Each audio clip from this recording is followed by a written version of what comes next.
ဆိုတော့ကျွန်တော်တို့ order အကြောင်းလေးတွားလိုက်ရအောင်ပေါ့နော်ဒီမှာကတော့ကျွန်တော်တို့ one ratio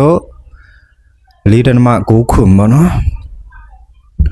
4.97ပေါ့နော်အဲ့လောက်အားပါပဲအစတော့ကတော့ဒီအောက်ထိထားတာပေါ့နော် market ဒီနာအရန် E နေတာနဲ့ကျွန်တော်က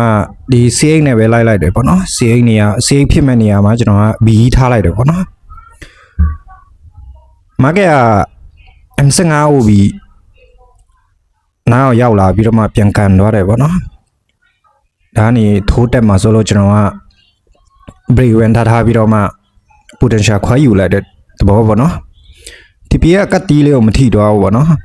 စိတ်မကောင်းစရာပဲပေါ့နော်ဆိုတော့ထားပါကျွန်တော်တို့ဒီနားကလည်း trade လို့မရဘူးဆိုတော့ဒီနေ့တော့ဒီတစ်ကြောင်းနဲ့ပဲနားလိုက်မယ်ပေါ့နော်ကဲကျွန်တော်တို့ analysis အပိုင်းလေးကိုတွားလိုက်ရအောင်ပေါ့နော်ကျွန်တော်တို့ရေတူပဲ trade မှာဆိုတော့တွားလိုက်ရအောင်ပေါ့နော်ဆိုတော့ကျွန်တော်တို့ analysis အပိုင်းကိုရောက်လာပြီပေါ့နော်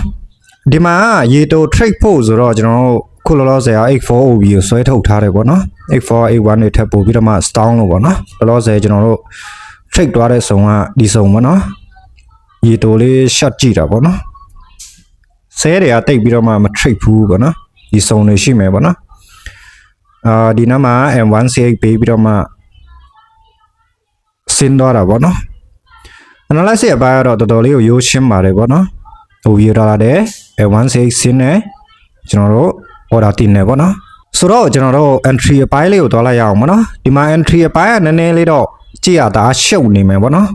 တွားပြီးတော့မှရှင်းပြပေးမယ်ပေါ့နော်ကျွန်တော်တို့ entry အပိုင်းရောက်လာပြီပေါ့နော်ဒီမှာ market ကကျွန်တော်တို့ဒီမှာ real CX ကိုပေါ့နော်ဒါ real CX ကိုဒါပေမဲ့ကျွန်တော်မထည့်ထားဘူးပေါ့နော်တကယ်တမ်းခင်တာနဲ့ CX ဒါဒီ point ပေါ့နော်အဲ point ဆိုတော့ကျွန်တော်တို့ market ကြည့်ရနည်းနည်းလေးရှုပ်နေတယ်ဒီ point က CX ပေါ့နော်အဲ့တော့ကျွန်တော်တို့ရဲ့ဒါ instrument ပေါ့နော် market ကကျွန်တော်တို့ decisional OB ကနေဆက်မစင်းမဲနဲ့ passive နေတယ်ပေါ့နော် passive နေတယ်ဆိုတာကျွန်တော်တို့3ချိန်လောက်ကို sip နေတယ်ပေါ့နော်တစ်ချိန်နှစ်ချိန်3ချိန်ပေါ့နော်sip ပြီးတော့မှကျွန်တော်တို့ extreme OB နာတော့မရောက်တော့ဘူးပေါ့နော် extreme OB နာကတော့ limit ထားပြီးတော့မှဝင်မလို့ပေါ့နော်ဒါပေမဲ့ကျွန်တော်ကဒီ FBG ကိုရောက်လာပြီးတော့မှ Canada confirm ပြတယ်ပေါ့နော်ဒါပေမဲ့ကျွန်တော်ကတမ်းမဝင်စိတ်ကကျွန်တော်ဆဲဖက်တွေကတိတ်ပြီးတော့မှမကြည့်ဖြစ်တာများတော့ဝင်ဖို့ကလက်ကတွန့်နေတာနဲ့နောက်ကျသွားတယ်ပေါ့နော်ဆိုတော့ကျွန်တော်တို့ entry ဘိုင်းလည်းနားလေတော့လောက်ပြီပေါ့နော်တော်တော်လေးရိုးချင်းပါတယ်ကျွန်တော်တို့ chat ထဲပြန်သွားရအောင်ပေါ့နော်ကျွန်တော်တို့ chat ထဲပြန်ရောက်လာပြီပေါ့နော်ကျွန်တော်တို့ဒီမှာ CX ဖြစ်တယ်ပေါ့နော်ဒီဘက် point မှာ CX ဖြစ်တယ်အောက်မှာ CX ဖြစ်တာပေါ့နော်အောက်မှာ CX ဖြစ်တယ်ကျွန်တော်တို့မှာ instrument ပါတယ်ပေါ့နော်ဒါက decision နဲ့ဖြစ်မယ်ပေါ့နော်ကျွန်တော်က extreme OB ကနေစောင့်နေတာပေါ့နော်မနေ့ပိုင်းကတည်းကကျွန်တော်တို့စောင့်နေတာပေါ့နော် decision နဲ့ trade မယ်ဆိုရင် market ဒီလို E တက်တယ်ပေါ့နော်အဲဒါကြောင့်မို့ကျွန်တော်တို့ extreme တွေကိုစောင့်ပြီးတော့မှ trade တာပိုကောင်းတယ်ပေါ့နော်ဒီမှာ market က3ချိန်လုံး sip သွားတယ်ပေါ့နော်ဒီနေရာပေါ့နော်ဒါ extreme OB ကိုမရောက်တော့ဘူးပေါ့နော်ဒီမှာခဏစပြီးတော့မှပြရတယ်ပေါ့နော်ဒီမှာပေါ့နော်ကျွန်တော်က self ဖက်ကိုတီးတဲ့အတိုင်းကျွန်တော်က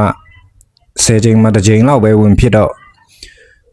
နောက်ကျသွားတယ်ပေါ့နော်နောက်ကျတယ်ဆိုတာအမှန်ကျွန်တော်ဒီခဏကနေဝင်တင်တာပေါ့နော်အစံတလောက်ထားပြီးတော့မှကျွန်တော်ဒီခဏမှာဝင်တင်တာဒါပေမဲ့ကျွန်တော်က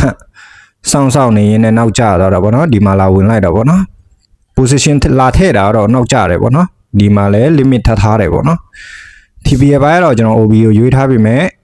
market က FVG ကနေပြန်ကန်နေတာပေါ့နော်ဒီနားမှာစပြီးတတိထားမိတဲ့နေရာပေါ့နော်အဲ့ဒါကြောင့်မို့ဒီနေရာကိုကျွန်တော်က confirm နေပါတယ် save ဖြစ်မဲ့နေရာတွေလိုက်ကောက်တယ်ပေါ့နော်ဒါဆိုဒီနားမှာကျွန်တော် B ထားတဲ့နေရာက CX ဖြစ်မဲ့နေရာပေါ့နော်ခုတော့လောလောဆယ်တော့ပြန်ကန်နေတယ်ပေါ့နော်တကယ်လို့ဒါ TP အတိုင်းဆက်ထားမယ်ဆိုရင်တော့ကျွန်တော်တို့ B မဟုတ်ရင်တော့ကြာကောင်းကြာလိမ့်မယ်ပေါ့နော်ဆိုတော့ကျွန်တော်တို့အကောင်လုံးနားလေတော့လောက်ပြီပေါ့နော်ဒါရေတို trade မလို့ကျွန်တော်တို့များစားကြီးပြောစရာမရှိဘူးပေါ့နော်ဆိုတော့ကျွန်တော်တို့ record ဒီလောက်နဲ့ပဲရက်လိုက်ရအောင်ပေါ့နော်